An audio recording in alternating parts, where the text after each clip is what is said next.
సమస్త మహిమకు ఘనతకు పాత్రుడు నిత్య నివాసి సత్యస్వరూపుడైన మన దేవునికి స్తుతి మహిమ ఘనత ప్రభావాలు కలుగును గాక. ఆమేన్. వాక్యము కొరకు మనమందరం కూడా భయానికి రావాలి. చాలామంది వాక్యంకే వస్తారు, ఇక పాటలు ఉండవు, వారికి ఆరాధన ఉండదు, ప్రార్థన ఉండదు. కానీ ఇవన్నీ కూడా మనము చేయాలి. ప్రార్థన చేయాలి, పాటలు పాడాలి, వాక్యానికి సిద్ధం చేయాలి, సిద్ధపడి రావాలి. కాబట్టి అలాగా దేవుడు ఈరోజు మన కొరకు ఈ పరిశుద్ధ దినమున సిద్ధపరిచిన వీటన్నిటిని కూడా మనము అనుభవించకపోతే ఏదో ఎవరికి అలాగా వెళ్ళొచ్చాము అన్నట్లు వెళ్ళి వస్తే మనకు దేవుని దీవెనలు ఉండవు, దేవుళ్ళు మనం ఎదగలేము. కాబట్టి ప్రతి ఒక్కరం కూడా దేవుని వాక్యం కోసము మనము సిద్ధపడాలి. మన వారము ఈ కిటికీ గురించి ధ్యానం చేసి, ఏదేది ఏ కిటికీది? రాహాబు యొక్క ఇంటి కిటికీ గురించి మనం ధ్యానం చేసాం. ఈ కిటికీ ఏ కిటికీ అనుకున్నాం? ధ్యానం చేసాం. ఇది రక్షించబడిన ఇంటి కిటికీ, రక్షించబడిన ఇంటి కిటికీ అని మనము ధ్యానం చేసాం. కనుక ఆమె నిజంగా అలాంటి జీవితంలో ఉన్నప్పటికీ రక్షణ గురించి ఆలోచన చేసి తన కుటుంబాన్ని అంతా రక్షించుకొని ఎవరో ఊహించలేని ఉన్నతమైన ప్రభు యొక్క వంశావళిలోనికి వచ్చారు అంటే నిజంగా ఎంత గొప్ప విషయం. కనుక రక్షించబడిన ఇంటి కిటికీ. ఈరోజు మరో కిటికీని నేను మీకు చూపిస్తాను దేవుని పిల్లారా. దానియేలు గ్రంథంలో 6వ అధ్యాయం 10వ వాక్యాన్ని మనము చదువుదాం. దానియేలు గ్రంథం 6:10. ఇట్టి శాసనము సంతకము చేయబడినని దానియేలు తెలుసుకొనినను అతడు తన ఇంటికి వెళ్ళి యథాప్రకారముగా అనుదినము కుమారు మోకాళ్ళుని తన ఇంటి పైగది కిటికీలు యెరూషలేము తట్టునకు తెరవబడి ఉండగా తన దేవునికి ప్రార్థన చేయుచు ఆయనను స్తుతించుచు వచ్చెను. తన దేవునికి ప్రార్థన చేయుచు ఆయనను స్తుతించుచు వచ్చెను.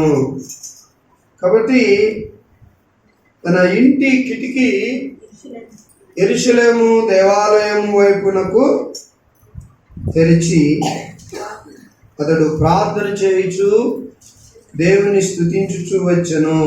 కాబట్టి ఈ కిటికీకి మనం ఒక పేరు పెట్టచ్చు. ఏ పేరు? ప్రార్థన చేసి అనుభవం కలిగిన కిటికీ, ప్రార్థించే అనుభవం కలిగిన కిటికీ. అది రక్షించబడడానికి కారణమైన కిటికీ. ఇది ప్రార్థించేటువంటి కిటికీ అనుభవం. ఎవరి కిటికీది? దానియేలు కిటికీ. కనుక అలాగనే రాహాబు కిటికీ రక్షించబడడానికి కారణం. దేవుని బిడ్డలారా, మనకు మన జీవితంలో ప్రార్థించే కిటికీ ఉండాలి. ప్రార్థించే కిటికీ అనుభవం మనకు ఉండాలి. చాలాసార్లు ప్రార్థించే కిటికీ అనుభవం లేక మన కిటికీలు మూయబడి ఉంటుంది. ప్రార్థన లేదు, క్లోజ్ అయిపోయింది. రక్షణ లేదు, చాలామందికి కిటికీలు క్లోజ్ అయి ఉంటాయి. చాలామందికి ప్రార్థన లైఫ్ లేదు, ఆ కిటికీలన్నీ బంద్ అయి ఉంటాయి. కనుక ప్రార్థన కిటికీ మనకు చాలా ప్రాముఖ్యం. ప్రార్థించే కిటికీ మనకు ఉండాలి. దానియేలు జీవితంలో ప్రార్థించే కిటికీ అనుభవము తనకున్నాడు, తను కలిగి ఉన్నాడు. కనుక పరిస్థితులు ఎలాంటివి వచ్చినా సరే తన జీవితంలో ప్రార్థన మానేవారు కాదు. ఎవరు? దానియేలు కాదు. ప్రార్థన మానేవారు కాదు. చాలాసార్లు మనము మంచి జరిగితే ప్రార్థన చేస్తాం, ఒకటి అడగడానికి ప్రార్థన చేస్తాం, దొరకకపోతే ప్రార్థన మానేస్తాం. మంచి మనకు జరిగినా, చెడు మనకు జరిగినా, మేలు జరిగినా, కీడు జరిగినా, ఆరోగ్యం వచ్చినా, అనారోగ్యం వచ్చినా, పాస్ అయినా, ఫెయిల్ అయినా, జాబ్ దొరికినా దొరకకపోయినా, వివాహమైనా కాకపోయినా, ఇల్లున్నా లేకపోయినా, మనము నిత్యము దేవునికి ప్రార్థించే బిడ్డలుగా ఉండాలి. దేవునికి అర్థమైపోదు, వీళ్ళు అడిగింది నేను ఇవ్వలేదని వీళ్ళు మూతి ముడుచుకున్నారు, కాబట్టి వీళ్ళు నా యందు ఆసక్తి వీళ్ళకి తగ్గిపోయిందని దేవుడు అర్థం చేసుకోగలడు మనం. ఎందుకంటే మనం అంటాం, ఒకసారి ప్రభు అబ్రహాం ఇంటికి వెళ్ళాడు. అబ్రహాం ఇంటికి వెళ్తే అబ్రహాం మంచి ఆతిథ్యం దేవునికి ఇచ్చారు. ఇప్పుడు వెళ్ళేటప్పుడు దేవుడు అబ్రహామును ఆశీర్వదించాడు. మీదటికి నేను వచ్చేసరికి శారా కౌగిట్లో ఒక కుమారుడు ఉంటారు అని ప్రభు అబ్రహాముకు చెప్పారు. చెప్పినప్పుడు శారా గుడారంలో ఉండి ఏం చేశారు? నవ్వారు. కాబట్టి దేవుడు అన్నాడు, ఆమె గుడారంలో ఉండి నవ్వింది, కానీ దేవునికి ఇక్కడ తెలిసిపోయింది ఎందుకు శారా నవ్వుతుంది. కనుక మన దేవుడు మనను గుర్తించగలడు, గ్రహించగలడు. కనుక ఆయన పట్ల మనకున్న శ్రద్ధ, భక్తి, భయము ఉందా లేదా, ఇచ్చినప్పుడు ఎలాగుంటారు, ఇవ్వనప్పుడు ఎలాగుంటారు, కాబట్టి నా నుండి మేలు దొరికేటప్పుడు ఎలాగుంటారు అనేది మనం బాగా ఆయన చూస్తూ ఉన్నాం. అందుకని ఎల్లప్పుడూ కూడా మనం ఏం చేయాలట? ప్రార్థన చేయాలి. ఎల్లప్పుడూ మనం ప్రార్థన చేసే బిడ్డలుగా మనము ఉండాలి. అందుకనే దానియేలు జీవితంలో ప్రార్థించే కిటికీ అనుభవము మనం చూస్తాం. ఈ కిటికీ చాలా మనకు మేలులు ఇస్తుంది. ఏ కిటికీ? ప్రార్థించే కిటికీ అనుభవం మనకు ఉంటే ఇది చాలా మేలులు, చాలా ఉపయోగాలు ఈ ప్రార్థన ద్వారా మనకు ఉంటాయి. ప్రార్థన అనేది మనకు లేనప్పుడు ఈ ప్రార్థన ద్వారా దొరికే మేలు ఏవి కూడా మనకు దొరకవు. లేదు, చాలా మంది అంటారు, మా అమ్మ నా కొరకు ఎప్పుడు ప్రార్థన చేస్తుంది, మా నాన్న ఎప్పుడు మా కొరకు ప్రార్థన చేస్తాడు, నా భార్య నా కొరకు ఎప్పుడు ప్రార్థన చేస్తారు, నా తల్లిదండ్రులు లేకపోతే నా పిల్లలు ఎప్పుడు ప్రార్థన చేస్తారు. మంచిది, కానీ అందరూ ప్రార్థన చేయాలి. ఎవరు ప్రార్థన చేయాలి? అందరూ ప్రార్థన చేయాలి. భార్య ప్రార్థన చేయాలి, భర్త ప్రార్థన చేయాలి, బిడ్డలు ప్రార్థన చేయాలి, కుమార్తె కుమారుడు అందరూ ప్రార్థన చేయాలి. ఎవరో ఒకరు ప్రార్థన చేస్తే అందరికీ వస్తుంది అనేది కాదు, కానీ అందరూ ఈ ప్రార్థన అనుభవాన్ని, అనుభూతిని మనకు కలిగి ఉంటారు. అపోస్తుల కార్యంలో 10వ అధ్యాయంలో కొర్నేలి కుటుంబాన్ని మనం చూస్తాం. ಕೈಸರಿಯದಲ್ಲಿ ಒಂದು ಪಟಾಲಮಿನ ಶತಾಧಿಪತಿಯಾದ ಕೊರ್ನೇಲ್ಯನೆಂಬ ಒಬ್ಬ ಮನುಷ್ಯನಿದ್ದನು. ಅವನು ಭಕ್ತನು, ತನ್ನ ಮನೆಯವರೆಲ್ಲರ ಸಹಿತವಾಗಿ ದೇವರಿಗೆ ಭಯಪಡುವವನು ಆಗಿದ್ದು, ಜನರಿಗೆ ಬಹಳವಾಗಿ ದಾನ ಧರ್ಮ ಮಾಡುತ್ತಾ ದೇವರಿಗೆ ನಿತ್ಯವೂ ಪ್ರಾರ್ಥನೆ ಮಾಡುತ್ತಾ ಇದ್ದನು. ದೇವರಿಗೆ నిత్యము ప్రార్థన ಮಾಡುತ್ತಾ ఇద్దరు. తెలుగులో చూడండి ఆ మాట. దేవుని యందు భయభక్తులు కలిగి ఉండి ప్రజలకు బహు ధర్మము చేయొచ్చు, ఎల్లప్పుడూ దేవునికి ప్రార్థన చేయవాడు. ఎల్లప్పుడు చేసేవాడు ప్రార్థన. ఎప్పుడో సడన్ గా కాదు, ఏదో మాకు జబ్బు వచ్చింది మేము ప్రార్థన చేస్తాం, మాకు కష్టం వచ్చింది మా కష్టాలు తీరాలి ప్రార్థన చేస్తాం, మాకు నష్టం వచ్చింది ప్రార్థన చేస్తాం అనేది కాదు. కానీ నష్టం వచ్చినా, లాభం వచ్చినా, కష్టం వచ్చినా, ఏదొచ్చినా సరే మన జీవితంలో ఏముండాలి? Prayer life. ప్రార్థన ఏ లాంగ్వేజ్లో చేయాలి? ఏ భాషలో చేయాలి? తెలుగు భాషలో చేయాలా? ఏ భాషలోనైనా చేయాలి. ఎవరికి ఏ భాష వస్తుందో ఆ భాషలో ప్రార్థన చేయాలి. మన దేవునికి అన్ని భాషలు తెలుసు, ఆయన అన్ని ఎరిగి ఉన్నాడు. అన్ని భాషల్లో కూడా మనం ప్రార్థించవచ్చు. ఇంకా దానియేలు ప్రార్థన కిటికీ కలిగినటువంటి వాడు తన జీవితం. ఎవరి లైఫ్లో అయితే ఈ ప్రార్థన కిటికీ మూసుకుపోతుందో దేవుని ఆశీర్వాదాలు వారు పొందలేరు, దేవుని దీవెనలు వారు పొందలేరు. కనుక కొర్నేలు కూడా ప్రార్థన కిటికీ అనుభవాన్ని కలిగిన వాడు. నిత్యము ఎల్లప్పుడూ కూడా తను ప్రార్థన చేసేటువంటి. కాబట్టి ఈరోజు దేవుని బిడ్డ, ఈరోజు యవనస్తున్నా నువ్వు ప్రార్థన చేస్తున్నావా? యవనస్తురాలను ప్రార్థన చేస్తున్నావా? నీ కాలేజీలో నువ్వు చేరినప్పటికీ, స్కూల్లో నువ్వు చదువుతున్నప్పటికీ, ఎగ్జామ్కు నువ్వు ప్రిపేర్ అవుతున్నప్పటికీ, నువ్వు జాబ్ కోసం వెతుకుతున్నప్పటికీ, జాబ్ చేస్తున్నా సరే, నువ్వు ఏ స్థితిలో ఉన్నా నువ్వు ప్రార్థన మానకుండా ఏం చేయాలి? చేయాలి. ప్రార్థన ఎప్పుడు కూడా చేయాలి. ప్రార్థన మనకు దేవుడు ఒక సాధనం ఇచ్చాడు. ప్రార్థన, దీని ద్వారా మనం ఎన్నో దేవుని దగ్గర నుంచి ఈవులను పొందుకోవచ్చు. కాబట్టి అందుకనే ಬೇಡಿಕೊಳ್ಳಿರಿ ನಿಮಗೆ ದೊರೆಯುವುದು, ಹುಡುಕಿರಿ ನಿಮಗೆ ఇక్కడ ಬೇಡ್ಕೋಬೇಕು. దేవుణ్ణి అడగాలి. ఎందుకంటే అన్నీ ఇవ్వగలిగిన సర్వశక్తిమంతుడు ఆయన ఒక్కడే. అన్ని పరిస్థితులను మార్చగలిగిన దేవుడు ఆయన ఒక్కడే. అందుకొరకు ఆయన మనం ఎప్పుడు కూడా ఏం చేయాలి? ఆయన అడగాలి. కనుక ఎవరు దేవుణ్ణి ఎక్కువగా అడుగుతుంటారో వారు ఎక్కువగా దీవెనలు దేవుని చేత పొందుతుంటారు. దేవుణ్ణి తక్కువగా, కొన్నిసార్లు కొన్ని బుక్స్ కావాలి, కొన్నిసార్లు ఫీజు కట్టాలి, మరి కొన్నిసార్లు తల్లిదండ్రులు కావాల్సినవి అడుగుతూ ఉంటారు. తల్లిదండ్రులు అన్నీ ఇవ్వలేరు, కానీ దేవుడు మాత్రం ఏం చేస్తాడు? అన్నీ ఇస్తాడు. దేవుడు అన్ని విధాలుగా మనకు సహాయపడతాడు. అందుకని దేవుని పిల్లలమైన మనము ఈ ప్రార్థన కిటికీ అనుభవాన్ని మనము కలిగి ఉండాలి. కాబట్టి ప్రార్థన చేస్తున్నాడు దానియేలు గారు. కనుక ఇక్కడ మనము ఒక సందర్భాన్ని, ఒక పరిస్థితిని దానియేలు ఇక్కడ ఎదుర్కొన్నారు. ఏంటి అంటే, ఇట్టి శాసనము సంతకం చేయబడినని దానియేలు తెలుసుకునినా. ఎట్టి శాసనం అది తెలుసు మీకు? ఆ సందర్భం ఎట్టి శాసనము? 30 రోజులు రాజునకు అందరూ కూడా పూజ చేయాలి. రాజును కాక మరి ఎవరైనా పూజ చేస్తే వారిని సింహంలో వేస్తారు. అట్టి శాసనం.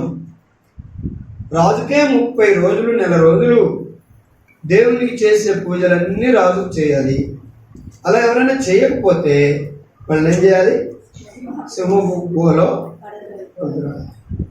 ఇది శాసనం. మనం ఈ చట్టాన్ని జారీ చేసి మరి అందరికీ పంపించి దేశం. దానియేలుకు కూడా తెలిసింది. దానియేలు ఏం చేయాలంటే, దేవుడైన యెహోవాను స్తుతించడం మానేసి, దేవుడైన యెహోవాకు ప్రార్థన చేయడం మానేసి ఎవరికి పూజ చేయాలి? మరి రాజుకు పూజ చేయాలి. అలాగ పూజ చేయని రోజున ఏం చేస్తారు? వారు సింహంలో పడేస్తారు, సింహములు చంపేస్తాయి. ఇది దానియేలుకు తెలుసు. ఇది శాసనము సంతకం చేయబడినని దానియేలు తెలుసుకొనినను సరే, ప్రాణహాని ఉందని. ఏ విషయంలో? దేవుణ్ణి నువ్వు ప్రార్థిస్తే, నీ దేవుణ్ణి నువ్వు ఆరాధిస్తే నీకు ప్రాణహాని ఉంది. ఇప్పుడు కూడా మనకు అలాంటి పరిస్థితులు ఎదురవుతున్నాయి కదా. కనుక ఆరాధన చేసుకునే వారిని ఆరాధన చేసుకునేయకుండా, ప్రార్థన చేసేవారిని ప్రార్థన చేసుకునేయకుండా రకరకాల మరి గలిబిలులు సృష్టిస్తూ, కనుక ఆ మాట అనండి, ఈ మాట అనండి, ఇలా చెప్పండి, అలా చెప్పండి, ఇలా చెప్పకపోతే మీకు ఇలా చేస్తాం, అలా చేస్తామని బెదిరించేవారు ఎంతోమందిని చూస్తూ ఉన్నాం. కనుక ఇప్పుడు కూడా అప్పుడే చంపేస్తానండి, సింహభూమిలో వేసేస్తానండి. రాజు కాక మరి ఎవరికైనా ప్రార్థన చేస్తాను. కనుక దానియేలు ప్రాణానికి భయపడేవాడు కాదు. ప్రభు అన్నాడు, ఎవడైతే తన ప్రాణాన్ని దక్కించుకోవాలని చూస్తాడో, కాపాడుకోవాలని చూస్తాడో వాడు తన ప్రాణాన్ని పోగొట్టుకుంటాడు. ఎవడైతే నా కొరకు తన ప్రాణాన్ని పెట్టడానికి ఇష్టపడతాడో వాడు దాన్ని ఏం చేస్తాడు? కాపాడుకుంటాడు. మనం ఎలాంటి వారమై ఉండాలి? ప్రాణాన్ని దేవుని కొరకు ఇచ్చేవారుగా ఉండాలి. మన ప్రాణాన్ని దేవుని కొరకు మనం ఇచ్చేవారుగా ఉండాలి, పెట్టేవారుగా ఉండాలి. అంతేగాని యేసయ్యను నమ్ముకుంటాను, అట్లా ప్రాణం మీదకి ఏమన్నా వస్తే ఇంత వెళ్ళిపోతాను, పరిగెత్తుకొని వెళ్ళిపోతాను. ఎందుకంటే నేను ప్రాణం ఎందుకు ఆయన కొరకు ఎందుకు పెట్టాలి? యేసయ్య నాకు ప్రాణహానిగా ఉంటే నాకెందుకు ఆయన? నాకు మేలుకరంగా ఉంటే నాకు ఆయన. మరి యేసయ్య మన కొరకు ప్రాణం పెట్టలేదా? యేసయ్య మన కొరకు రక్తం కార్చలేదా? ఆయన పెడితే పెట్టాడు కానీ నేను పెట్టను అనేవాళ్ళు చాలామంది ఉంటారు. కనుక మనం దేవుని కొరకు ఏమైనా ఇవ్వాలి, ఏమైనా పెట్టాలి, ఏమైనా చెయ్యాలి. దానికి మనం త్యాగం కలిగి ఉండాలి. అలాగే త్యాగం నీకు లేకపోతే నువ్వు దేవుడిలో నిలబడలేవు. కనుక ఇక్కడ దానియేలు ప్రాణానికి సైతము వెనుకాడలేదు. తన ప్రాణం సింహము పాలు చేసినా సరే, సింహాల గుహలో తనను వేసినా సరే నాకు ఏ సమస్య లేదు. నేను మాత్రము నా దేవునికి ఏం చేస్తాను? ప్రార్థన చేస్తాను. నేను నా దేవునికి ప్రార్థన చేస్తాను. కాబట్టి అందరూ శత్రువులే దానియేలు. అందరూ తన మీద నింద వేసేవారే, అందరూ తనకు హాని చేయ తలపెట్టేవారే. ఇలాంటి పరిస్థితుల్లో నిజంగా ఒంటరిగా మనము ఉన్నప్పుడు ఎంత బాధపడతాం. ఎవరు కూడా ఆదరించేవారు లేరు. భయపడకు నేను ఉన్నానని చెప్పి ఎవరు కూడా తన పక్షాన ఉండేవారు లేరు. అందరూ కూడా తనకు శత్రులయ్యారు. అందరూ కూడా తనను తప్పుపడుతున్నారు. అటువంటి ఒంటరి జీవితంలో దానియేలు ఉన్నాడు. కనుక తనకు దేవుడి తప్ప ఎవరు కూడా తోడు లేదు. కాబట్టి అలాంటప్పుడు దానియేలు యథాప్రకారంగా నాకు ప్రాణహాని కలిగినా సరే నేను అనుదినము ముమ్మారు నా దేవునికి ఏం చేస్తాను? ప్రార్థన చేస్తాను. దేవునికి స్తోత్రం. ఒక మంచి నిర్ణయం. కనుక ఇలాంటి సమయంలో ప్రార్థన చేయడం అంటే అంత ఆషామాష కాదు, అంత సులభమైన పరిస్థితి కాదు. అపొస్తలుల కార్యం 12:5 కూడా మనము వాక్యాన్ని చదువుతాం. ఆ పరిస్థితిలో వారు ప్రార్థన కూడింది కూడా అంత సులువైన పరిస్థితి కానే కాదు. సంఘం అయితే అతని కొరకు అత్యాసక్తితో దేవునికి ప్రార్థన చేయుచుండెను. ఈ పరిస్థితులు ఎలా ఉన్నాయి తెలిసినప్పుడు దేవుని వాక్యం చెప్పేవారిని పట్టుకొని వెళ్ళి శిరసాల్లో వేశారు. పేతురుని శిరసాల్లో వేశారు. కనుక తర్వాత ఆ యాకోబుని ఖడ్గం చేత ఏం చేశారు? చంపేశారు. యాకోబును నరికించేశారు. కాబట్టి దేవుని పిల్లలకు బహు శ్రమల దినములు, కష్ట దినములు, ప్రాణహాని దినములు. ఎక్కడైనా ఎవరైనా ప్రార్థన చేస్తే, ఎక్కడైనా ప్రకటిస్తే ఇలాంటివి జరుగుతాయని హెచ్చరించిన దినాలు. కాబట్టి అయినా సరే జాన్ మార్క్ అనేటువంటి వాళ్ళ అమ్మగారు మరియా వారి ఇంట్లో ఏమిచ్చారు? ప్రార్థనకు చోటిచ్చారు, సంఘానికి చోటిచ్చారు. అమ్మ మీకు ఒక నమస్కారం చేస్తాను, మా ఇంటికి రావద్దండి, ఈ రోజులు మంచివి కాదు.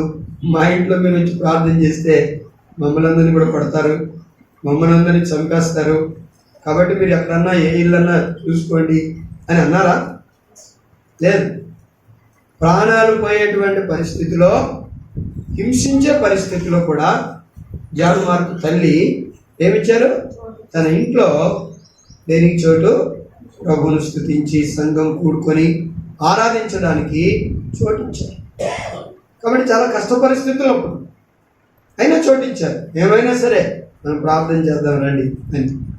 అలాగే దానియేలు కూడా ప్రార్థన చేస్తున్నారు అంటే ఆ పరిస్థితులు తన ప్రాణం తీసేస్తారు. అయినా పర్వాలేదు, నా ప్రాణం పైన నేను దేవుని స్తుతించడం, దేవుని ప్రార్థించడం మాత్రము మానను. కాబట్టి అలాగా మనం ప్రార్థించే బిడ్డలుగా ఉండాలి. మన ప్రాణం మీదకి వచ్చినా సరే ప్రార్థన మనము మానము. మన దేవుని మనము విడిచిపెట్టకూడదు.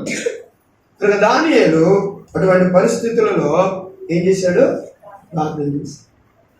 రోజుకు 3 సార్లు అతను ప్రార్థన చేశాడు. కనుక దేవుని పిల్లలమైన మనందరికి కూడా ఈ ప్రార్థన అనుభవం ఉండాలి, ఈ ప్రార్థన ఎక్స్పీరియన్స్ మనకు ఉండాలి. చాలా మందికి ప్రార్థన రాదు, రాని వారంటూ ఎవరు ఉండకూడదు. ప్రార్థన అంటే ఏంటి? దేవునితో మాట్లాడాలి. కనుక దేవునితో మాట్లాడేటప్పుడు గట్టిగా మాట్లాడాలి. దేవునితో ఎన్నిసార్లు మాట్లాడాలి మనం?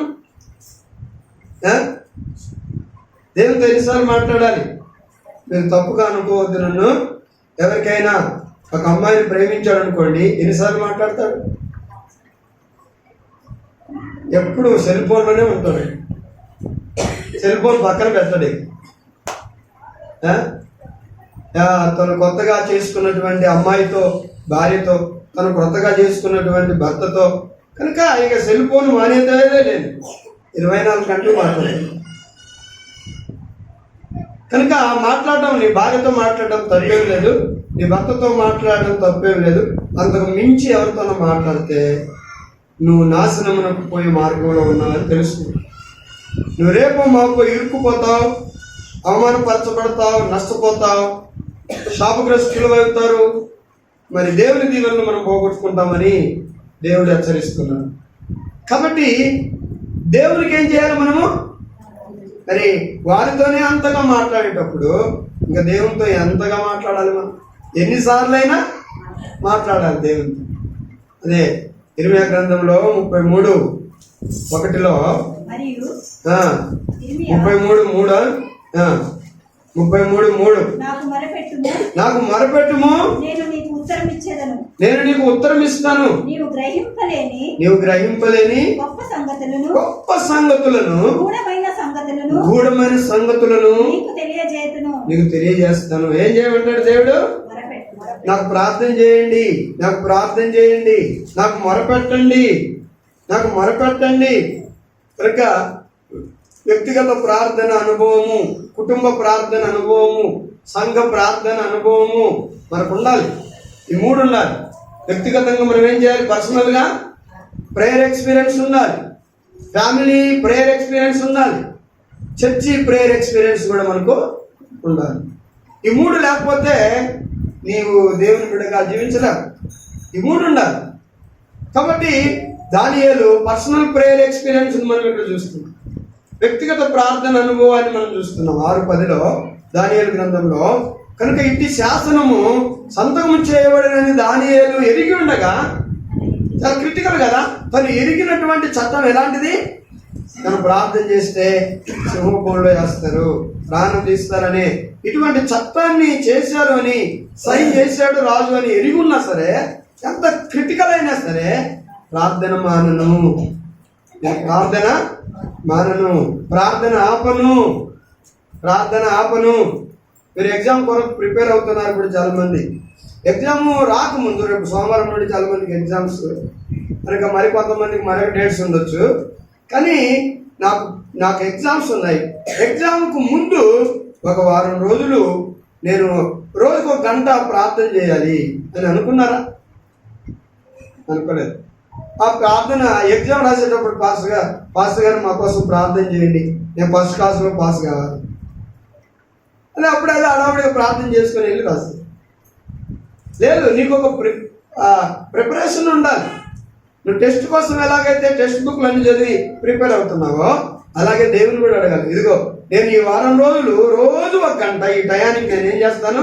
నా ఎగ్జామ్స్ కోసం నేను ప్రార్థన చేస్తాను, దేవుని అడుగుతా, దేవుని సహాయం కోరుకుంటా అని మీరేం చేయాలి? ప్రార్థన చేయాలి. నా బిడ్డ వివాహం కొరకు నేను ప్రార్థన చేస్తాను, ఇదిగో నా యొక్క బలహీనతల కొరకు నేను ప్రార్థన చేస్తాను. కనుక ఇలాగా మనం ప్రార్థన చేయడం మర్చిపోతాం.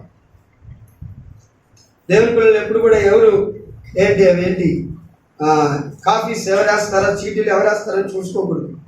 కనుక మనం అందరం కూడా బాగా చదివి దేవుని పిల్లలమైన మనము పాస్ కావాలంటే దేవుని సన్నిధిలో మనం ప్రార్థించాలి. కాబట్టి అలాగే దానియేలు తనకు ఇటువంటి క్లిష్ట పరిస్థితుల్లో ఉన్నప్పటికీ, ఇరుకులో ఉన్నప్పటికీ, చిక్కుల్లో ఉన్నప్పటికీ అతని ప్రార్థన మానకుండా చేశాడు. ఇదిగో దానియేలు ప్రార్థన చేస్తున్నాడని వారికి తెలిసిపోయింది. కనుక అందరూ పట్టుకొని వెళ్ళి దానియేలును రాజుకు అప్పచెప్పారు. రాజా, నీ శాసనాన్ని మీరాడు, నీవు 30 రోజులు చట్టం వేసావు, నిన్నే పూజించాలి, నిన్ను కాకుండా మరి ఎవరైనా పూజిస్తే వారిని పట్టుకుని వెళ్ళి సింహబోనులో వేయమన్నావు. కనుక వారు చనిపోవాలన్నావు.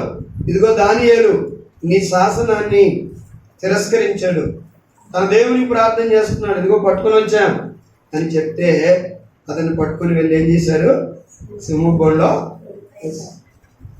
సింహబోనులో వేసినప్పుడు మరి రెడీ, ప్రాణము ఉంటే దేవుని స్తుతిస్తాను, ప్రాణం తీసుకున్నా ఆయనకే స్తోత్రం అని సింహబోనులో కూడా దానియేలు వెళ్ళారు. సింహబోనులో ప్రార్థన చేస్తారు. కాబట్టి సింహముల బోరుకి ఎప్పుడైతే వెళ్ళాడో దానియేలు సేవించే దేవుడు దానియేలు కొరకు ఒక ప్రత్యేకమైన రక్షణను ఆయన ఏర్పాటు చేశాడు. ఆయన దూతలను పంపించి, ఎవరి దూతలు? దేవుని దూతలను పంపించి సింహములు దానియేలుకు ఏ హాని చేయకుండానట్లు వాటి నోళ్ళను ఏం చేశాడు? ఆయన మూసివేశాడు. దానియేలు ఒక్కడే సింహపు గుహలోనికి వెళ్ళి జీవముతో బయటకు వచ్చిన వాడు. దేవునికి స్తోత్రం. ఎందుకు అంటే మన ప్రార్థన జీవితం, ప్రార్థన లైఫ్ మనకు ఉన్నప్పుడు ఇటువంటి శత్రువులు ఎంతమంది మనకు వచ్చినా, ఇటువంటి వారు ఎన్ని సమస్యలు మనకు క్రియేట్ చేసినా, ఎన్ని ఇబ్బందులకు మనల్ని గురి చేసినా, వాటన్నిటిలో ప్రార్థన జీవితం ఉన్న మనలను దేవుడు ఏం చేస్తాడో కాపాడుతాడు. అందుకని ప్రార్థన కిటికీ మనకు ఉండాలి. నీకు ఎవరు లేకపోయినా సరే, నీకు ఏ సహాయం లేకపోయినా సరే, ప్రార్థించే జీవితం నీకుంటే నువ్వు ఎటువంటి సమస్యలైనా ఫేస్ చేస్తావు. కాబట్టి నువ్వు భయపడవు. దేవుడు ఉన్నాడు, దేవుడు ఉన్నాడు, నాకు దేవుడు ఉన్నాడు, దేవుడు చూసుకుంటాడు. ఇస్సాకును అబ్రాహాము బలిగా అర్పించడానికి వెళ్ళేటప్పుడు అబ్రాహాము గుండె ఎలాగా బాధపడింది, అబ్రాహాము హృదయంలో ఎంతగా ఏడ్చాడు, అబ్రాహాము కన్న కొడుకునే చేతులతో బలి ఇవ్వడానికి పోతున్నాడే ఎంత ఫీల్ అయ్యాడు, ఎంత నలిగిపోయాడు, వణికిపోయాడు. ఒక మాట అన్నాడు, నానా గొర్రెపిల్ల ఏది అని ఇస్సాకు అడిగినప్పుడు అబ్రాహాము అన్న మాట ఏంటో తెలుసా? దేవుడే చూసుకుంటాడు, యాహ్వే ఈరే, యెహోవాయే చూసుకుంటాడు, యెహోవా చూసుకుంటాడు అలా మాట దేవుడు విన్నాడు. అందుకనే యెహోవా చూసుకున్నాడు. ఇస్సాకును బలిచ్చాడా? లేదు. యెహోవా వేరే గొర్రెను చూసుకున్నాడు. ఇస్సాకును ఏం చేశాడు? కాబట్టి ఈ రోజున మనము ప్రార్థన చేసే బిడ్డలుగా ఉంటే ఎటువంటి ఇరుకులో ఉన్న నేను బయటకు తీసుకుని వస్తాను దేవుడు, ఎటువంటి చిక్కులో ఉన్న దేవుడు నేను బయటకు తీసుకుని వస్తాను, ఎటువంటి సింహపు బోనుల్లో హానికరమైన ఆపదకరమైనటువంటి పరిస్థితిలో నువ్వు ఉన్నా దేవుడు నిన్ను ఏం చేస్తాడు? బయటకు తీసుకుని వస్తాడు. కనుక ప్రార్థన చేసినటువంటి వాడు కనుక దానియేలును దేవుడు ఏం చేశాడు? బయటకు తీసుకుని వచ్చాడు. ఈరోజు నువ్వు బయటికి రావాలంటే కొన్నిటిలో నువ్వు ఇరుక్కుపోయావు, కొన్ని సమస్యలు నిన్ను చుట్టేశాయి, కొన్ని పరిస్థితులు నిన్ను తొక్కేస్తున్నాయి, కొన్ని పరిస్థితుల్లో నువ్వు పైకి లెగలేకపోతున్నావు, కొన్ని పాపాలు నిన్ను అనగదొక్కేస్తున్నాయి, కొన్ని నీ దురలవాట్లు నిన్ను పట్టుకున్నాయి. ఇటువంటి వాటి నుండి నువ్వు బయటికి రాలేకపోతున్నావు, నువ్వు బానిస అయిపోయావు, వాటికి అడక్ట్ అయిపోయావు, వాటిని విడిపించుకోవడం నీ వల్ల కాలేదు. కానీ రెగ్యులర్ ప్రేయర్ లైఫ్ నువ్వు కలిగి ఉండు, వాటన్నిటి నుండి కూడా దేవుడు నేను ఏం చేస్తాడో విడిపిస్తాడు, వాటన్నిటి నుండి దేవుడు నేను రక్షిస్తాడు. రెగ్యులర్గా నువ్వు ప్రార్థన చేస్తే అలవాటు లేకపోతే నువ్వు వాటికి బానిసైపోతావు. పాపం యొక్క బలం నీ మీద ఎక్కువగా ఉంటుంది, అపవాది యొక్క బలం ఎక్కువగా ఉంటుంది. ప్రార్థన బలం నువ్వు ఎక్కువగా కలిగి ఉన్నప్పుడు ఎక్కువ సార్లు నువ్వు ప్రార్థన చేస్తూ ఉంటే అపవాది దూరం అవుతాడు, పాపము దూరం అవుతుంది, నీకున్న చుట్టూ ఉన్న పరిస్థితులన్నీ కూడా నిన్ను విడిచిపెట్టిపోతాయి, నీకు క్షేమము నెమ్మది నీకు దొరుకుతుంది దేవుని బిడ్డ. అందుకని దానియేలు ఇటు శాసనము సంతకం చేయబడేనని ఎరిగినా సరే దానియేలు భయపడ్డా? భయపడలేదు. ఎందుకంటే నేను సేవించుచున్న దేవుడు, నేను ఆరాధించుచున్న దేవుడు నన్ను విడిపించ సమర్థుడు కనుక నేను ఆయన ప్రార్థన చేస్తానని దేవునికి అతడు ప్రార్థన చేస్తాడు. కాబట్టి జీవం కలిగినటువంటి దేవునికి మనము ప్రార్థించేటువంటి పిల్లలుగా దేవుని పిల్లరా ఉండాలి. ఒకటి, మనము ప్రార్థించే కిటికీ అనుభవం కలిగినప్పుడు దేవుడు ఏం చేస్తాడు? మనలను చిక్కులో నుండి, ఇరుకులో నుండి, మరి మనకున్న శత్రువుల యొక్క ఇబ్బందుల్లో నుండి, సమస్యల్లో నుండి మనల్ని ఏం చేస్తాడు? ఆయన కాపాడి మనలను రక్షిస్తాడు, కాపాడి విడిపిస్తాడు మనం. కాబట్టి నమ్మదగినటువంటి దేవుడు ఆయన. అటువంటి దేవాది దేవునికి మనం నిత్యం ఏం చేయాలి? ప్రార్థన చేయాలి. ప్రార్థన మనం ఏ విషయంలో కూడా మానకుండా దేవుణ్ణి మనము ప్రార్థించాలి. దేవుని బిడ్డ కనుక ప్రార్థించినప్పుడు దేవుడు మనల్ని విడిపిస్తాడు. కనుక ప్రార్థన చేసినప్పుడు దేవుని బిడ్డలారా మనము ప్రభువును చూస్తాం. మనం ప్రార్థన చేసినప్పుడు ప్రభువును చూస్తాం. కనుక దానియేలు 9వ అధ్యాయంలో ఏం చేస్తున్నాడంటే ప్రార్థన చేస్తున్నాడు. 20వ వాక్యం చదువుదాం. నేను ఇంకా పలుకుచు ప్రార్థన చేయుచు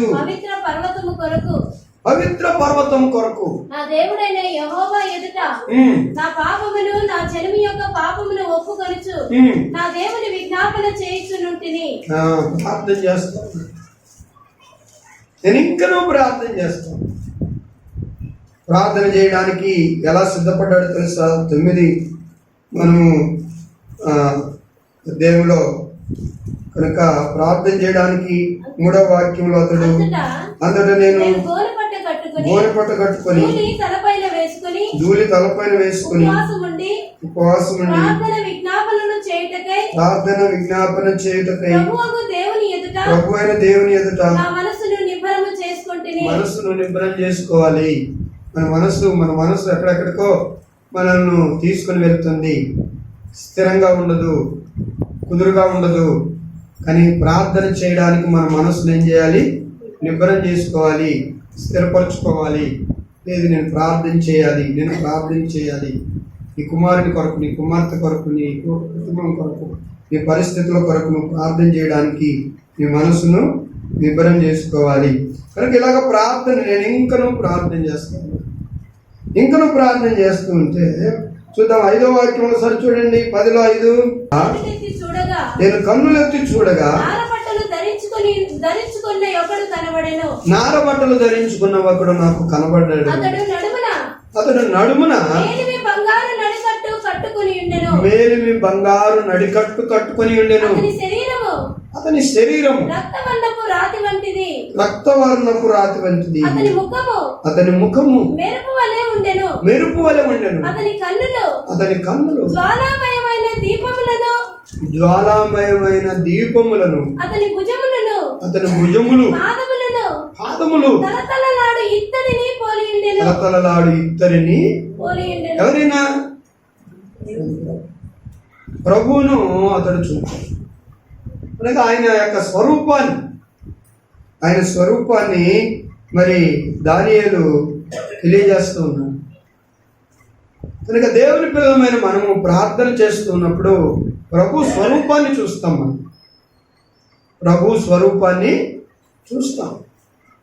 యోహాను గారు కూడా ప్రభు స్వరూపాన్ని చూశారు. ప్రకటన గ్రంథం 1వ అధ్యాయము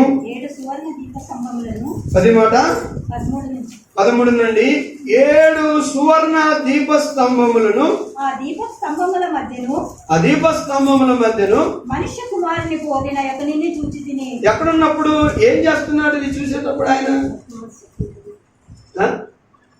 ఏం చేస్తా ఉన్నాడు? బజార్లో తిరుగుతున్నాడా? లేకపోతే ఇంకేమైనా చేస్తున్నాడా? ప్రభు దినమున ఆత్మవశుడనై ఉండగా అనే మాట మనం చూస్తాం. ఎన్నో వాక్యం? 10వ వాక్యంలో ప్రభు దినం. ఈ దినం ఏ దినము? ప్రభు దినమున నేను ఎవరి వశంలో ఉన్నాను? ఆత్మ వశంలో. ఈ రోజున చాలా మంది పని వశంలో ఉంటారు, మరి దేని వశాల్లో ఉంటారు. చర్చికి మాత్రము దేవుని సన్నిధికి రారు. ఎక్కడెక్కడ వారి ప్లాన్లు ఉంటాయి, ఎక్కడెక్కడికో వెళ్తారు. దేవునికి వారి మనస్సునివ్వరు. కానీ ప్రభు దినమున నేను పరిశుద్ధాత్మ వశుడనై ఆయన కంట్రోల్లో ఉన్నాను. ఆయన స్వాధీనంలో నేను ఉన్నాను. ఆత్మవశుడనై నేను ఉన్నప్పుడు ఇవి చూశాం. దేవుని ఆత్మవశుడవై మనం ఉన్నప్పుడు, దేవుని ప్రార్థన చేస్తూ ఉన్నప్పుడు మనం ఏం చూస్తాం? దేవుని స్వరూపాన్ని చూస్తాం. ప్రార్థనా జీవితం మనకు లేకుండా, ఆత్మవశులం మనం కాకుండా, పరిశుద్ధాత్మ చేత నడిపించబడకుండా, దుష్టాత్మ చేత మనం నడిపించబడితే సాతానుడినే మనం చూస్తూ ఉంటాం. మన జీవితం అంతా చాలా భయంకరంగా మారుతుంది. అందుకని మన జీవితంలో ఒకటి ప్రార్థన చేయగలిగితే, ప్రార్థన కిటికీ అనుభవం మనకుంటే సమస్యల నుండి మనకు విడుదల కలుగుతుంది. శత్రుత్వం నుండి మనకు విడుదల కలుగుతుంది, ప్రాణహాని నుండి మనకు విడుదల కలుగుతుంది. దానియేలు అలాగ ప్రార్థన చేసి గొప్ప విడుదలను పొందుకున్నాడు. కనుక రెండవది, మనం ప్రార్థన చేస్తే ఆయన స్వరూపాన్ని మనము చూస్తాం, ఆయన స్వరూపాన్ని చూస్తాం. కనుక ఆయన స్వరూపాన్ని మనము చూడగలిగేటువంటి దేవుని బిడ్డలుగా ఉంటాం. అందుకని నేను ఆత్మవచుడనైన 7 సువర్ణ దీపస్తంభముల మధ్య మనిషి కుమారుని పోలిన ఒకరిని నేను చూశాను. ఆయన తమ పాదముల మట్టునకు దిగుచున్న వస్త్రమును ధరించుకొని రొమ్మునకు బంగారు దట్టి కట్టుకొని ఉండెను. రొమ్మునకు బంగారు దట్టి కట్టుకొని ఉండెను. ఆయన తలయు తల వెంట్రుకలను తెల్లని ఉనిని పోలినవై హిమమంతా ధవలముగా ఉండెను. ఆయన నేత్రములు అగ్ని జ్వాలల వలె ఉండెను. ఆయన పాదములు కొలిమిలో పుటము వేయబడి మెరయుచున్న అపరంజితో సమానమై ఉండెను. ఆయన కంఠస్వరము విస్తార జల ప్రవాహముల ధ్వని వలె ఉండెను. ఆయన తన కుడి చేత. కాబట్టి ఇలాంటి వ్యక్తిని నేను చూసాను. ఎలాంటప్పుడు చూసాను? నేను ఆత్మవశుడనై ప్రార్థనలో ఉన్నప్పుడు, ధ్యానిస్తూ ఉన్నప్పుడు నేను ప్రభువును చూస్తాను.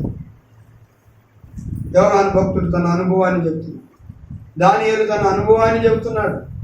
నేను ప్రభువును చూస్తాను, ఇలాంటి వ్యక్తిని చూస్తాను. నేను ప్రార్థన లైఫ్ లేకపోతే, ప్రార్థించే కిటికీ అనుభవం లేకపోతే మనం ఆయన చూడలేము. ఆయన చూసే భాగ్యం మనకు దొరకదు. సంఖ్యాకాండంలో 12వ అధ్యాయంలో దేవుడు మోషే గారి గురించి చెప్తూ ఈ రీతిగా మాట్లాడుతున్నాడు. 6వ వాక్యం చదువుదాం, 7వ వాక్యం చదవండి. మోషే గురించి ప్రభు అంటాడు, మోషే నా ఇల్లంతటిలో సంఖ్యాకాండము 12:7 నమ్మకమైన వాడు. నేను గూఢభావములతో కాదు దర్శనమిచ్చి ముఖాముఖిగా అతనితో మాట్లాడుదును. అతడు యెహోవా స్వరూపమును, ఎలా అంటాడు దేవుడు? అతడు నా స్వరూపమును నిదానించి చూచును. దేవునికి స్తోత్రం.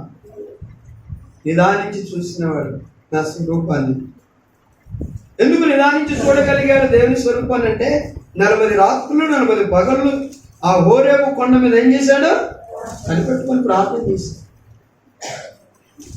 అందుకనే నిదానించి చూడగలిగాడు. నీకు ఆ ప్రార్థించే ఆశ లేకపోతే నువ్వు దేవుని చూడలేవు, దేవునితో మాట్లాడలేవు, దేవుడు ఆయన సంగతులు నీకు చెప్పలేడు. దేవుని పిల్లలమైన మనము ఎప్పుడు ఉరికట్లగా టచ్ చేస్తూ పోతున్నే వాళ్ళంగా ఉండకూడదు. కానీ మందిరాన్ని మనం ఈ అనుభవంలోనికి, ఈ ఎక్స్పీరియన్స్లోనికి మనం ఏం చేయాలి? ఎదగాలి. ప్రార్థించి సమస్యల నుండి విడుదల పొందుకునే బిడ్డలుగా, ప్రార్థించి దేవుణ్ణి చూసే బిడ్డలుగా మనం ఉండాలి. ప్రార్థన చేయకపోతే మనమేమీ చూడలేము. ప్రార్థన చేయకపోతే మనము ఏ యొక్క విషయాలు కూడా, ఏ ప్రాబ్లమ్స్ నుండి కూడా మనకు విడుదల కాదు. కాబట్టి దేవుని బిడ్డలారా, ప్రార్థించే బిడ్డలుగా ఉండాలి. మనకు ప్రార్థించిన మోషే దేవుని చూశారు, ప్రార్థించుచున్న యోహాను గారు దేవుని చూశారు, ప్రార్థించుచున్న దానియేలు దేవుని చూశారు. అంటే వారి స్వరూపం. ఇప్పుడు యోహాను చూసినటువంటి ఆ యొక్క స్వరూపమే దానియేలు చూడలేదు. దానియేలు చూసిన స్వరూపమే ఎవరు? మోషే చూడలేదు. డిఫరెంట్గా చూశారు. అలాగనే ఎజ్కేల్ గ్రంథంలో ఎజ్కేల్ అంటారు, ఎజ్కేల్ గారు కూడా ప్రభువును చూసిన వ్యక్తి. కాబట్టి ఆయన ఏమంటారో, ఎలాంటి వ్యక్తిని నేను చూశానంటారో చూద్దాం. ఎజ్కేల్ గ్రంథంలో ఒక వాక్యం నేను మీకు చూపిస్తాను.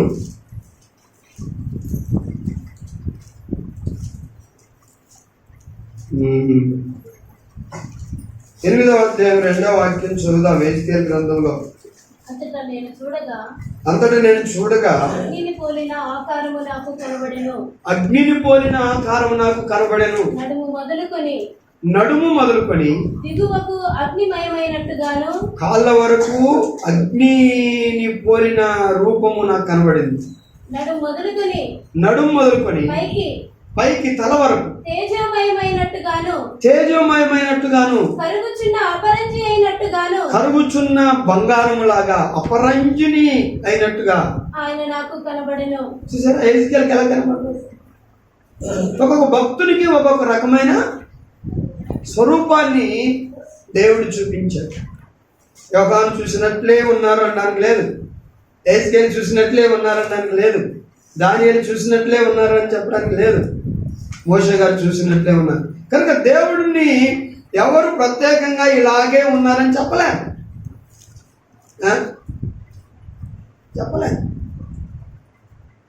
మత్తయి సువార్త 17వ అధ్యాయంలో యాకోబును యోహానును పేతురును ఎంత పెట్టుకొని ఒక ఎత్తైన కొండ మీదకి వెళ్ళిపోయాడు.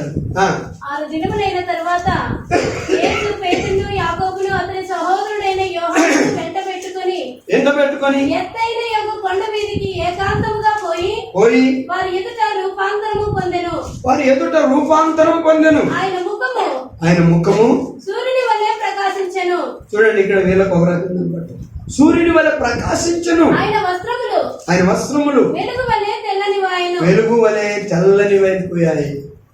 చూసారా, సూర్యుని వలె ఆయన ముఖము ప్రకాశించెను. వాళ్ళు చూడలేకపోయారు. కింద నుండి కొండ కొంతవరకు ఎక్కే వరకు ప్రభు వారితోనే నడిచాడు. కానీ యోహాను పేతురు యాకోబును మీరు ఇక్కడ నుండి మీరు ప్రార్థన చేయండి, నేను కొండ మీదకి వెళ్ళేస్తానని కొంత దూరం వెళ్ళిన తర్వాత ఆయన రూపే చేంజ్ అయిపోయింది. ఆయన చూడలేకపోతున్నారు. వాళ్ళు ఆ బండల చాటును దాక్కున్నారు. ఆయన మహిమను చూడలేక.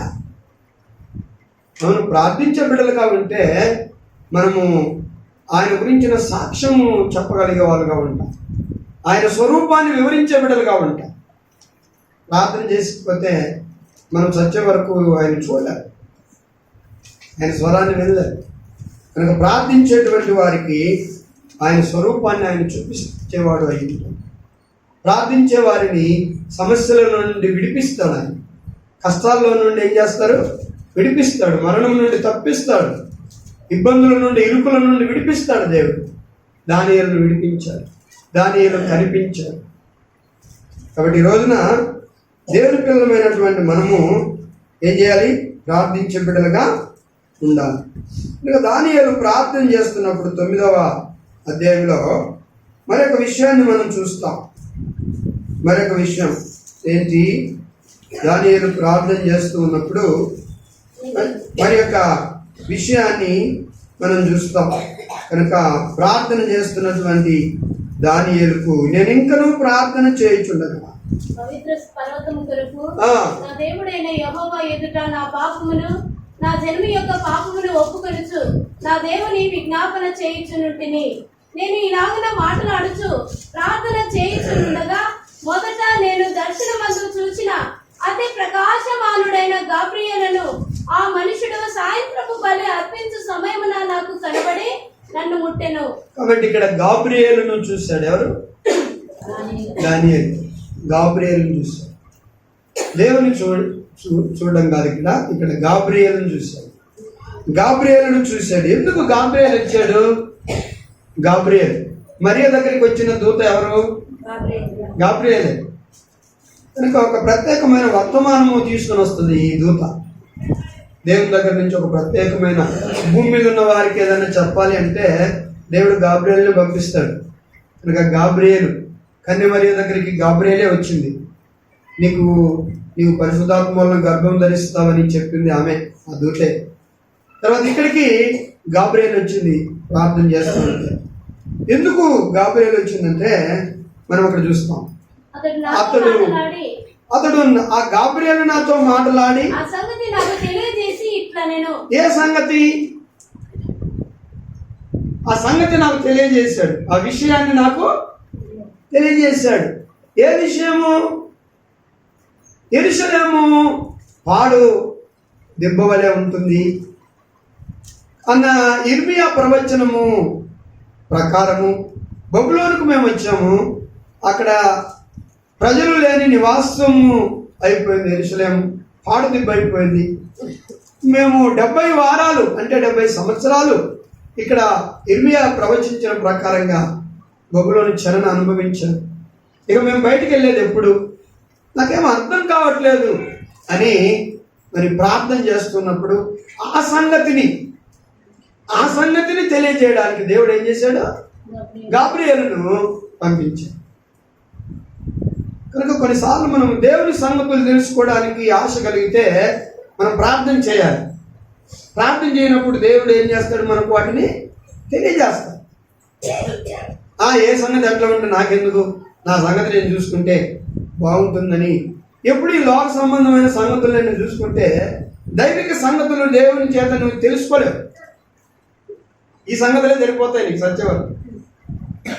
కాబట్టి ఇక్కడ దానియేలు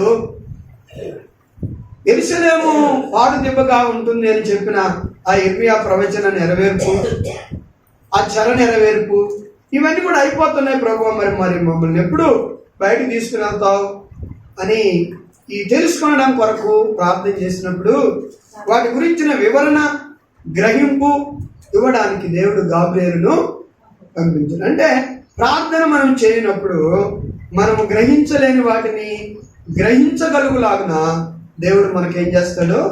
శక్తినిస్తాడు, తెలియజేస్తాడు. మనం కొన్ని గ్రహించలేము, మనకు అర్థం కావు. మనం ప్రార్థన చేసినప్పుడు మూడవదిగా దానియేలుకు దేవుడు గాబ్రియేలు ద్వారా తెలియజేసినట్లు మనకు కూడా ఏం చేస్తాడు? దేవుడు తెలియజేస్తాడు. కాబట్టి ఏమంటాడు ఇక్కడ? అతను నాతో మాట్లాడి ఆ సంగతి నాకు తెలియజేసి ఇట్లా నేను దానియేలు నీకు గ్రహింప శక్తి ఇచ్చుటకు నేను వచ్చి తిని. నీకు గ్రహింపు నువ్వు గ్రహించలేకపోతున్నావు, లేఖనాలను నువ్వు గ్రహించలేకపోతున్నావు, ప్రభు చేయబోయే కార్యాలను గ్రహించలేకపోతున్నావు, వాటిని గ్రహించడానికి నీకు వివరంగా చెప్పమని దేవుడు నన్ను పంపించాడు అని గాబ్రియేలు దానియేలుతో మాట్లాడుతున్నాడు. గ్రహింప శక్తిని ఇచ్చుటకు నేను వచ్చాను. నీవు బహు ప్రియుడవు, నీవు చాలా మంచివాడు, ప్రియుడవు దేవునికి గనుక విజ్ఞాపన చేయని ఆరంభించినప్పుడు, నువ్వు ప్రార్థన చేయడము స్టార్ట్ చేసినప్పుడు, ప్రారంభం చేసినప్పుడు ఈ సంగతిని నీకు చెప్పుటకు వెళ్ళవల్లని ఆజ్ఞ బయలుదేరి దేవుడు నన్ను పంపించాడు. కనుక ఎప్పుడైతే దేవుని సన్నిధిలో మనము బైబిల్లో కొన్ని సంగతుల కొరకు మోకలు ఇస్తామో వెంటనే దేవుడు మనకు వాటిని తెలియజేయాలని ఆశపడతాం. మనం వాటిని తెలుసుకోవాలి. కనుక నాకు ఏ సంగతి తెలిసేది అవసరం లేదు, నేను ఇంకా చదువుకోవాలి, ఇంకా మంచి ఉద్యోగం చేయాలి, ఇంకా డబ్బు ఎట్లా సంపాదించాలి, ఇంకా సంసారాన్ని డెవలప్ చేసుకోవాలి, పిల్లలను ప్రయోజకులకు చేయాలి, వాళ్ళకు పెళ్లిళ్ళు చేయాలి, ఇదే మూడ్లో నువ్వు ఉంటే నువ్వు ఆత్మీయ సంగతులు ఏమీ తెలుసుకోలేవు. కాబట్టి దేవుని పిల్లలమైనటువంటి మనము దేవుని సంగతులు తెలుసుకోవాలి, దేవుని గురించి తెలుసుకోవాలి, వాక్యాన్ని తెలుసుకోవాలి, ప్రార్థన చేయాలి. ఈ లైఫ్ ప్రభుకు ఉపయోగకరంగా ఉండేటట్టు చూసుకోవాలి. కనుక దానియేలు చూడండి తన లైఫ్లో కనుక ప్రార్థన చేసి శత్రు సమూహముల నుండి, ప్రాణహాని నుండి, సింహముల బోరు నుండి తప్పించుకున్నవాడు దేవుని చేత. కనుక ప్రార్థన చేస్తూ ఉన్నప్పుడు దేవుని స్వరూపాన్ని చూసినవాడు దానియేలు. కనుక ప్రార్థన చేస్తూ ఉన్నప్పుడు ఏం చేస్తున్నాడు? తను గ్రహింపలేని సంగతులను గాబ్రియేలు ద్వారా దేవుడు తెలియజేస్తున్నాడు. కాబట్టి దేవుడు తెలియజేస్తున్నాడు. నీవు ప్రార్థన చేయని ఆరంభించినప్పుడు, విజ్ఞాపన చేయని ఆరంభించినప్పుడు ఈ సంగతులు నీకు చెప్పాలని దేవుడు నాకు చెప్పి పంపించాడు, తెలియజేయాలని నాకు ఆజ్ఞ ఆయన. కావున ఈ సంగతిని తెలుసుకొని నీకు కలిగిన దర్శన భావమును గ్రహించుము. తిరుగుబాటును మాన్పుటకును, పాపమును నివారణ చేయుటకును, దోషము నిమిత్తము ప్రాయశ్చిత్తము చేయుటకును, యుగాంతం వరకు ఉండునట్టి నీతిని బయలుపరచుటకును, దర్శనమును ప్రవచనము ముద్రించుటకును, అతి పరిశుద్ధ స్థలమును అభిషేకించుటకును, నీ జనమునకును పరిశుద్ధ పట్టణమునకును 70 వారములు విధింపబడెను. కాబట్టి ఇవన్నీ ఇవన్నీ జరగాలి అంటే 70 వారాలు విధించబడి కనుక దేవుడి లెక్క అన్నమాట, మనుషుల లెక్క కాదు. మన లెక్క ప్రకారము మనము అంచనా వేసుకుంటాం. దేవుని లెక్కలు వేరే. దేవుని లెక్క ఒక దినం ఆయన 1000 సంవత్సరాలు, 1000 సంవత్సరాలు ఒక దినం ఆయన. అదేంటి ఒక రోజు ఒకే రోజు కదా అని మనం అనుకుంటాం. కానీ ఆయన లెక్క వేరే, ఆయన కొలతలు వేరే, ఆయన టైం వేరే.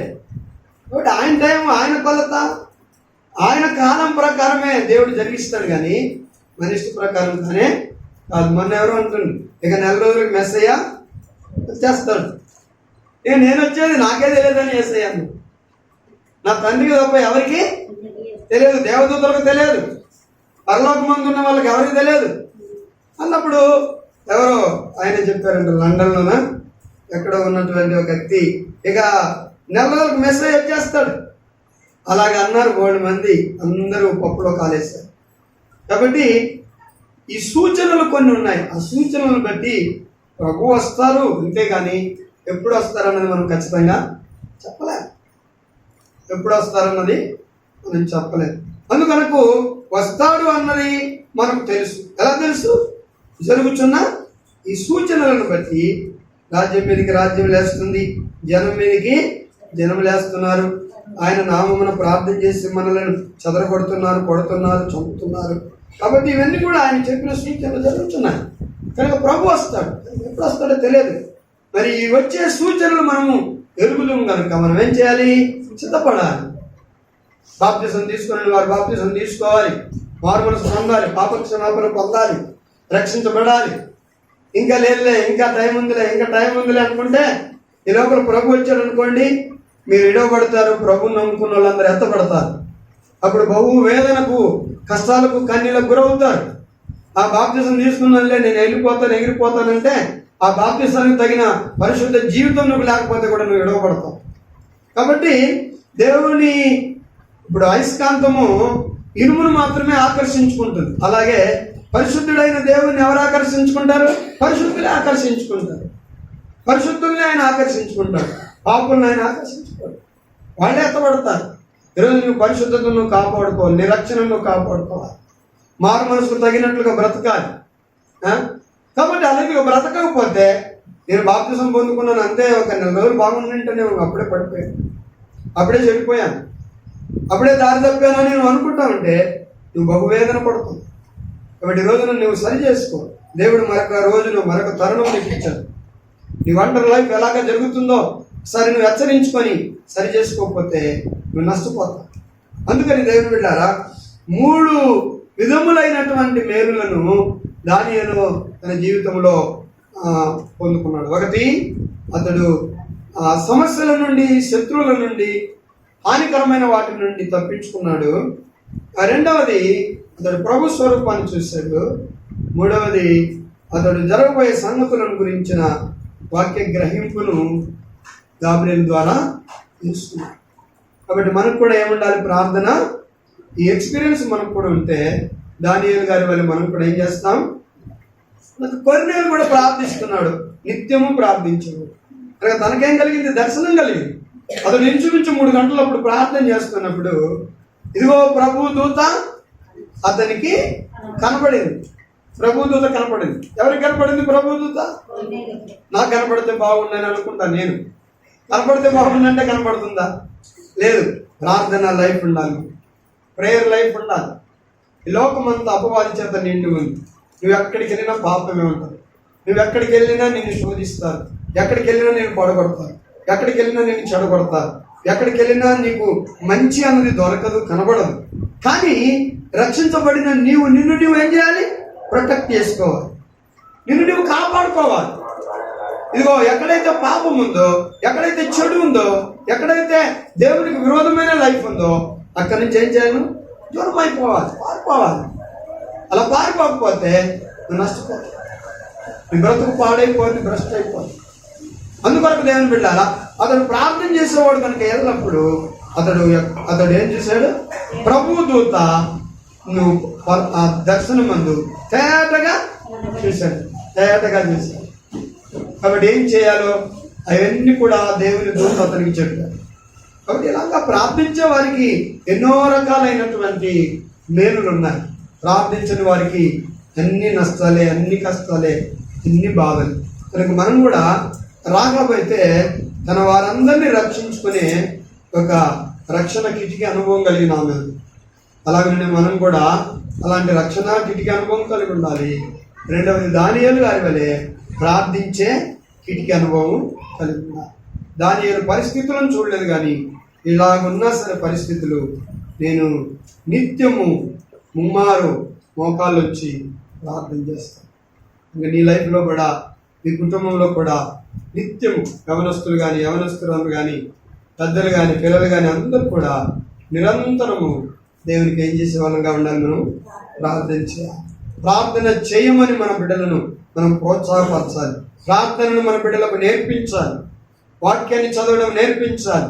ప్రభు మందిరానికి తీసుకురావాలి. ప్రభువులో వారిని పెంచుకోవాలి. వారి బ్రతుకులను పాడు చేయకూడదు. కనుక వారి బ్రతుకులను రక్షించాలి. మనం రీతిగా మనము ప్రార్థన జీవితం కలిగి ఎదిగినట్లయితే ఈ దీవెనలన్నీ కూడా, ఇంకా అనేక దీవెనలు ఉన్నాయి ప్రార్థనల ద్వారా, వాటి అన్నిటిని కూడా మనం ఏం చేస్తాం? పొందుకుంటాం. అలాంటి కృప దేవుడు మనకు అనుగ్రహించును గాక. ఆమేన్.